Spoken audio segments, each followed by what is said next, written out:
So, as martial artists, have you ever wondered why, you know, karate guys, punch with their hand in a fist on their side instead of a guard? I think there are a lot of people that train black belts, they're not even sure why they do it. They just do it because they were told to do it.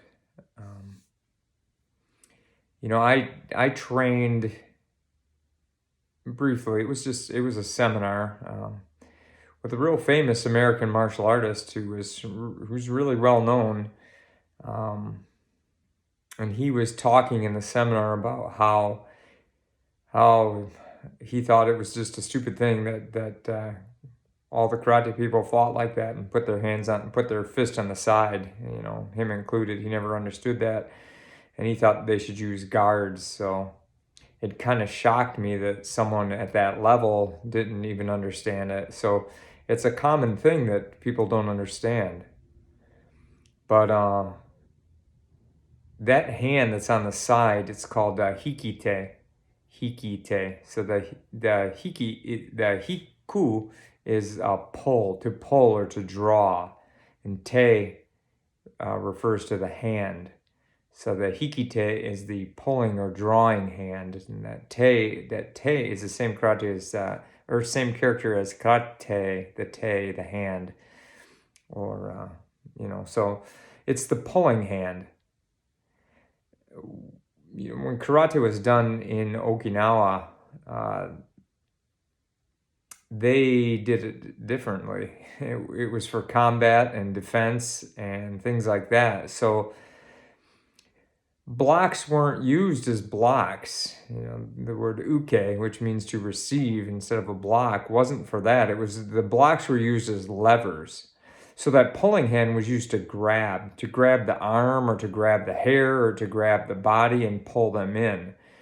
And I was taught early on, well, maybe not early on, but in the middle of my martial arts journey, that closed fist is an indicator of grabbing something. So a fist doesn't mean just you're balling up a fist to punch like a boxer would, but you're grabbing and holding something or pulling and controlling something, which gives us much more control over the opponent than just striking in the air like a boxer would. We can control where they move and pull them around as we hit. So that's the hikite. This was lost somewhere along the line. I think, the popularity of boxing and arts such as that and rings, fighting arts, people just did a lot of striking like that. And when, karate came to Japan and went to the West, that was kind of just misunderstood. And now people just use that punching as power generation, pulling the hand back to the hip, and they don't even really know what it's for. But even in 1922, Gichin Funakoshi, or Funakoshi Gichin, he wrote, hikite is to use the opponent's incoming punch and pull on it beyond its realm and twist it at the same time to throw the opponent off his balance. He also said, in a different place, the meaning of hikite is to grab the enemy's arm and to twist and pull as much as possible in order to break the enemy's posture.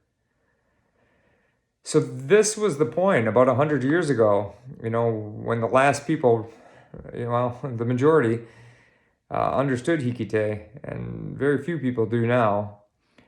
But there are people out there that are working on it and trying to explain it again. But it's used to lever a person's arm down or grab somebody or to control them.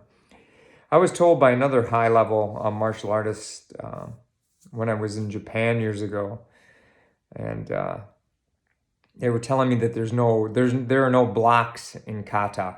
So when you're performing a kata, that the blocks aren't really blocks. The blocks are levers or strikes. So things aren't always as they seem.